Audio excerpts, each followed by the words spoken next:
मेथी है तो उसके ये गुण हैं, तो ये रिजल्ट आना ही चाहिए। हमको सब मालूम है, फिक्स है। ये कभी भी मेथी का गुण नहीं हो सकता ना, किसी पर्टिकुलर चीज का गुण नहीं है। It is a relationship between दो बंदे, दो लोग, वही तोता है। ये गुण मिर्च का नहीं है कि वो मिर्चीला है। ये गुण आपके और मिर्ची के रिलेशनशिप का है। वहीं आप खाएंगे तो आपके पास जो हॉटनेस के जो रिसेप्टर हैं उसमें कैप्सिसिन फिट हो जाता है, तो आपको कैप्सिसिन से गर्मी की अनुभूति, गर्मी का एहसास होता है। और यही पर्टिकुलर रिसेप्टर अगर नहीं है तोते के पास में, तो वो मिर्ची खा सकता है और उसको मिर्ची नहीं लगेगी। तो क्या मैं कह सकता हूँ कि ये मिर्ची की इनहेरेंट प्रॉपर्टी है? नहीं। क्योंकि हमारे पास स्पॉन्सर नहीं है, तो यहाँ पर हम प्लग इन बायोशाला का ऐप डाउनलोड करें। 250 रुपये का कोर्स अगर आप खरीदेंगे तो उससे मुझे मॉनेटरी फायदा मिलेगा, आपको साइंस की लंबी बातें मिलेंगी, दोनों का फायदा होगा, डबल थैंक यू मूवमेंट होगा, और मैं कुछ नया ट्राई कर पाऊंगा, बढ़िया प्रोडक्शन वैल्यूज हो पाएंगी। तो थैंक यू फॉर डाउनलोडिंग बायोशाला का ऐप एंड परचेजिंग 250 वाला कोर्स। मेरे पास कम से कम 1500 से ज्यादा डॉक्यूमेंट्स हैं जो एलोपैथी के गंदेपन को सिद्ध करने वाले, इनकी निकृष्टता को सिद्ध करने वाले, ये कितने अनसाइंटिफिक हैं वो बताने वाले हैं, कितने डॉगमेटिक हैं वो बताने वाले। मेरे पास कितने अनसाइंटिफिक हैं और कितने डॉगमेटिक हैं, और मैं ये कोशिश करूंगा इस बात को बताने की कि किस तरीके से जो पैरेलल मेडिसिन हैं वो ही हैं जो कि एविडेंस बेस्ड नहीं है। ये जो एलोपैथिक शब्द है कि कोई नहीं लेता। आपको कभी किसी मेडिकल कॉलेज में या यहाँ तक कि बीएससी करने वाले में भी आपको अगर एलोपैथिक शब्द जो है वो सुनने को नहीं मिलेगा। सुनने को मिल रहा है तो मतलब उस व्यक्ति को ये जानकारी नहीं है कि अभी कि वो एलोपैथिक शब्द आया कहाँ से। जो अपने चरम पे जाएगी और फिर वहाँ पर जाकर के रुक जाएगी। It's a constantly evolving process, वो चलता रहता है।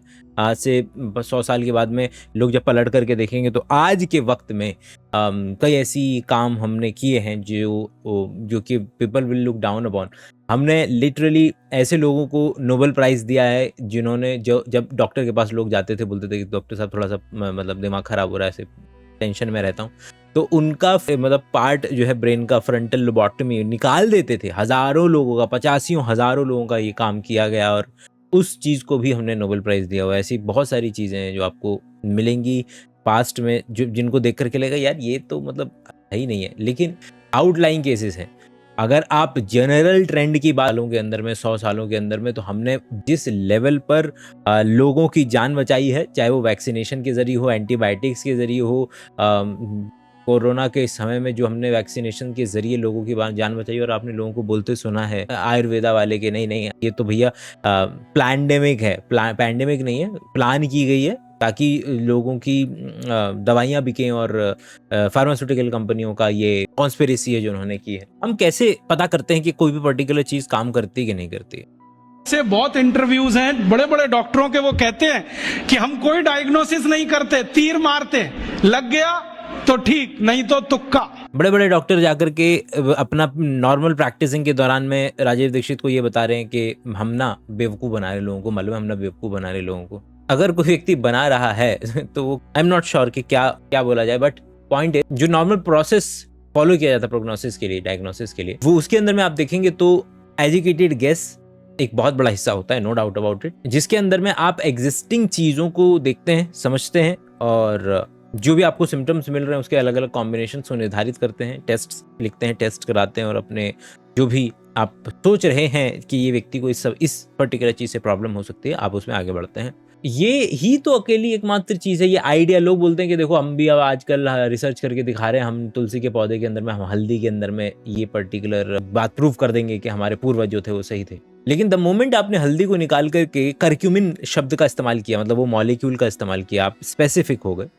जैसे ही आपने करक्यूमिन का एक्सट्रैक्ट निकाल करके उसको आइसोलेट करके लोगों को दिया, आधों को करक्यूमिन दिया, आधों को करक्यूमिन नहीं दिया, और डॉक्टर को जो दे रहा है व्यक्ति दवा, उसको भी पता नहीं चलने दिया कि कौन सी पुड़िया में क्या चीज़ है, जो बंदा खा रहा है उसको भी नहीं पता चलने दिया कि कौन सी पुड़िया में क्या चीज़ है, तो आपने मॉडर्न मेडिसिन या एविडेंस बेस्ड मेडिसिन ही तो कर दी। अगर वो काम भले से किसी आयुष मंत्रालय में हो रहा हो, किसी आयुर्वेदिक डॉक्टर के यहाँ हो रहा हो, किसी बहुत बड़े हॉस्पिटल में हो रहा हो, किसी रिसर्च इंस्टीट्यूट में हो रहा हो, क्या फर्क पड़ता है?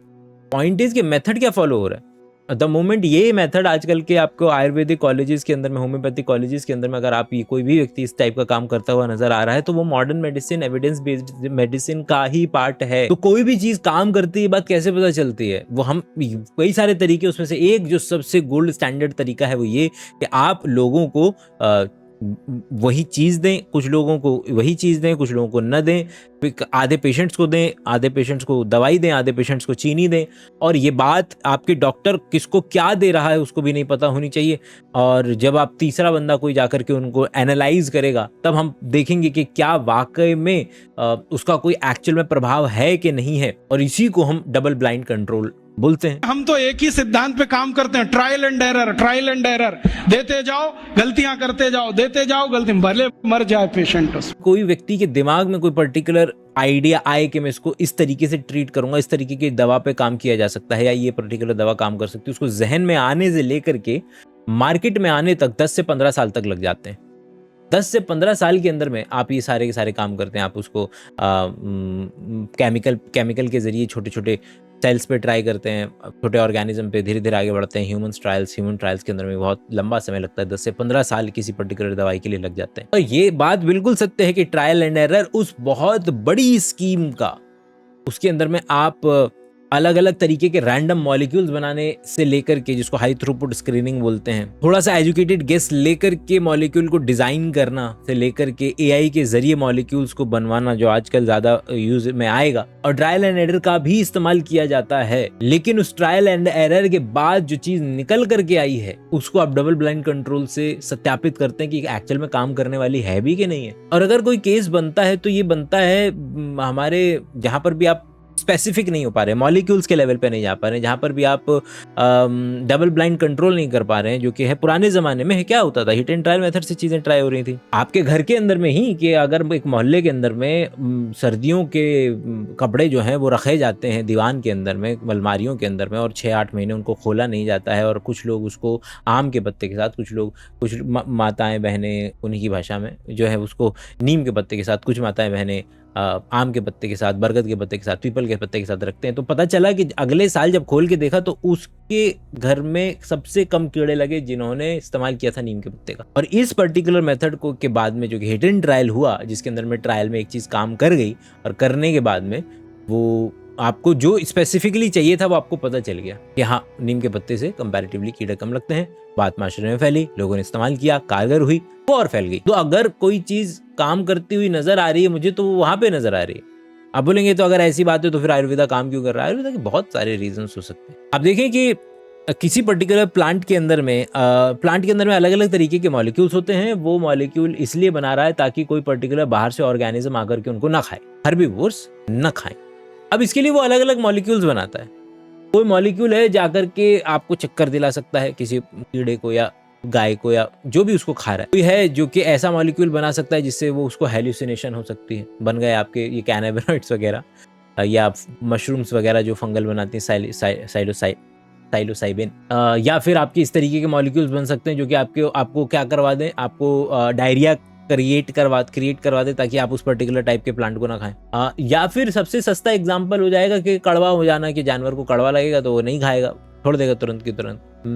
तो इसके सारे एग्जाम्पल हैं। तो मिर्च भी इसका एग्जाम्पल है कि अगर आपका कोई खा रहा है तो वो अगर उसको मिर्च लग जाएगी तो वो तुरंत छोड़ देगा उस पर्टिकुलर पौधे को, दूसरे पौधे पे चला जाएगा और आपका पौधा जिंदा बच जाएगा। तो पौधे मॉलिक्यूल्स बनाते चले जा रहे हैं इस तरीके के, उनको पता नहीं है कि किस तरीके का मॉलिक्यूल बना रहे हैं, लेकिन वो पर्टिकुलर पौधे जिंदा बच जाते हैं जो खास तरीके का मॉलिक्यूल बनाया और उनको फायदा दे गया।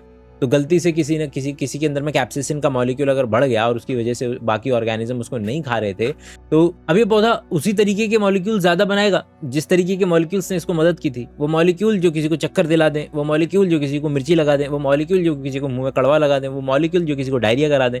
और इसी को अगर किसी व्यक्ति को मान लो कि अगर पर्टिकुलर कॉन्स्टिपेशन की प्रॉब्लम है, उसको मैं अगर वो पर्टिकुलर वाले पत्ते दे दूं थोड़ी से कम क्वांटिटी में जिससे कि डायरिया हो जाता है, तो इस व्यक्ति को फायदा मिल जाएगा। और ये केवल आयुर्वेदा की पहचान नहीं है, ये किसी भी ट्राइबल या ट्रॉपिकल रेन फॉरेस्ट की पहचान है। ट्रॉपिकल रेन फॉरेस्ट के अंदर में आपका क्या हो रहा है, जैसे अफ्रीका, भारत जैसे जो देश, इंडोनेशिया, ये जो देश हैं जहाँ पर अच्छी मात्रा में आपको अलग अलग तरीके के पौधे, अलग अलग तरीके के जानवर, अलग अलग तरीके के कीड़े, अलग अलग तरीके के फंगस, ये चीजें मिलती हैं। तो ये लोग आपस में ऑलरेडी लड़ाई कर रहे हैं, एक दूसरे से जिंदा बचने की कोशिश कर रहे हैं और अपने आपस में लड़ाई के दौरान इस तरीके के मॉलिक्यूल्स बना रहे हैं, जो मॉलिक्यूल्स उन सबको जिंदा रहने में मदद किए हुए हैं। हम अपने हिट एंड ट्रायल के मेथड से ऐसे मॉलिक्यूल्स, ऐसी चीज़ें निकाल सकते हैं जिसके ज़रिए वो मॉलिक्यूल, वो पर्टिकुलर प्लांट का हम थोड़ा सा फ़ायदा ले सकते हैं। चाहे नीम का पौधा कपड़े रखने के लिए इस्तेमाल में आ जाए, या किसी बच्चे को उस पर्टिकुलर कबीले के अंदर में बुखार हुआ, बुखार होने के बाद में उन्होंने अलग अलग पेड़ की छाल, किसी ने एक्स पेड़ की छाल, किसी ने अशोक की छाल, किसी ने कुसी की छाल की, तो ऐसे ही किसी पर्टिकुलर गांव के अंदर में, दक्षिण अफ्रीका, मतलब अफ्रीका जहाँ पर भी हुआ हो ये काम, किसी एक पर्टिकुलर पेड़ की छाल को लेकर के कूट करके उसमें का रस निकाल करके दिया, और पता चला कि जो हम आज की तारीख में क्वानाइन से लेते हैं, जो मलेरिया के लिए ड्रग है एक, वो इसी तरीके से प्राप्त हुई हमें। हमने जब उस पर्टिकुलर छाल के अलग अलग मॉलिक्यूल्स को सेपरेट आउट किया और स्पेसिफिकली आइडेंटिफाई किया कि ये पर्टिकुलर मॉलिक्यूल है, और उस पर्टिकुलर मॉलिक्यूल का कॉन्सेंट्रेट बना करके उसको टैबलेट की फॉर्म में लोगों को दिया, और उसके अंदर में डबल ब्लाइंड कंट्रोल लगा करके देखने की कोशिश की कि काम कर रहा है कि नहीं काम कर रहा है, कितनी एफिशिएंसी के साथ काम कर रहा है, तब जाकर के हमारे पास ये एंटी मलेरियल दवाई आई। हमारे पास तो कम से कम ये नहीं है ट्रायल एंड एरर वाला। हम तो जानते हैं कि तुलसी है तो उसके ये गुण हैं, तो ये रिजल्ट आना ही चाहिए।